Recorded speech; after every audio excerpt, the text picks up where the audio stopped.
Bad blood 1997 Undertaker versus Shawn Michaels का Hell in a Cell match चल रहा था। मैच अपने आप में एक ग्रेट मैच था और फिर मैच के एंड सेगमेंट में जब अंडरटेकर अपना फिनिशर माइकल्स पे लगाने ही वाले थे, तब अचानक से एकदम से लाइट रेड में तब्दील हो गई। तब फाइनली केन ने अपनी एंट्री की फर्स्ट टाइम डब्ल्यूडब्ल्यूएफ में और रिंग अनाउंस बिगमैन की आवाज़ आती है, दैट्स गॉट बी केन। और केन तैयार थे अंडरटेकर को डिस्ट्रॉय करने के लिए इतने सालों से। और अगर आप उस समय जब ये इंसिडेंट हो रहा था और जब आप ये लाइव देख रहे थे, तो इस इंसिडेंट ने गूज बम्स प्रोड्यूस कर दिए थे। उस समय ऑडियंस देखकर पागल हो गई थी इस इंसिडेंट को।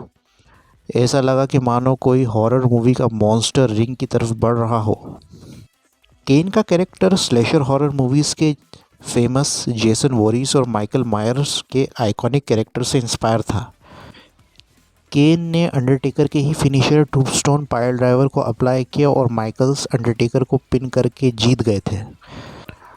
केन का बिल्डअप काफ़ी सक्सेसफुल रहा था और डब्ल्यूडब्ल्यूएफ एटीट्यूड एरा के स्टार्टिंग डेज में फैंस ने उन्हें केन के कैरेक्टर को काफ़ी अप्रिशिएट किया। फैंस ने उन्हें रिकग्नाइज ही नहीं किया था। केन ने अपना फर्स्ट ऑफिशियल मैच मैनकाइंड से जीता था सर्वाइवर सीरीज 1997 में, और इसके बाद केन ने रॉयल रंबल 1998 में शॉन माइकल्स और अंडरटेकर के मैच में इंटरफेयर करके वे अंडरटेकर को कैस्केट में बंद कर देते हैं और दोबारा कैस्केट में आग लगा देते हैं।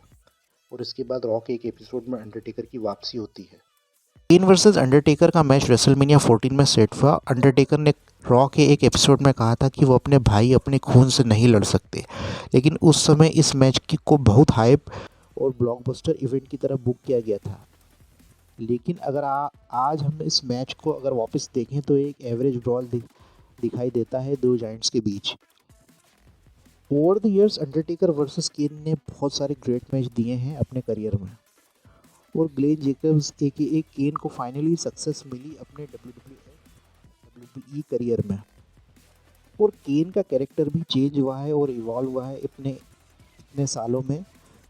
और अपने करियर में कहीं केन मेन इवेंटर रहे, तो कभी वे टैग टीम्स का हिस्सा रहे, कभी वो स्टोरी लाइन मैचेस का हिस्सा रहे।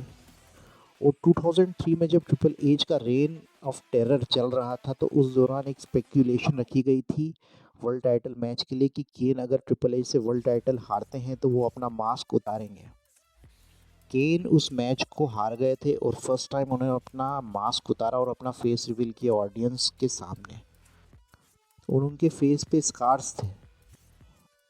रियलिटी में देखा जाए तो केन का मेकअप ढंग से मेकअप आर्टिस्ट ने नहीं किया था, लेकिन उस समय स्टोरी का बिल्डअप इतना शानदार था कि ये कंसेप्ट क्लिक कर गया था और हिट हो गया था। और एक रियलिटी और भी है कि केन को मास्क में परफॉर्म करने में प्रॉब्लम होती थी जब वो रिंग में रेसलिंग करते थे, और जब वे मास्क के अंदर होते थे तो उन्हें ब्रीदिंग डिफ़िकल्टीज भी होती थी। और 2010 में उन्होंने एक बार फिर से मास्क को पहना बिना किसी एक्सप्लेनेशन के।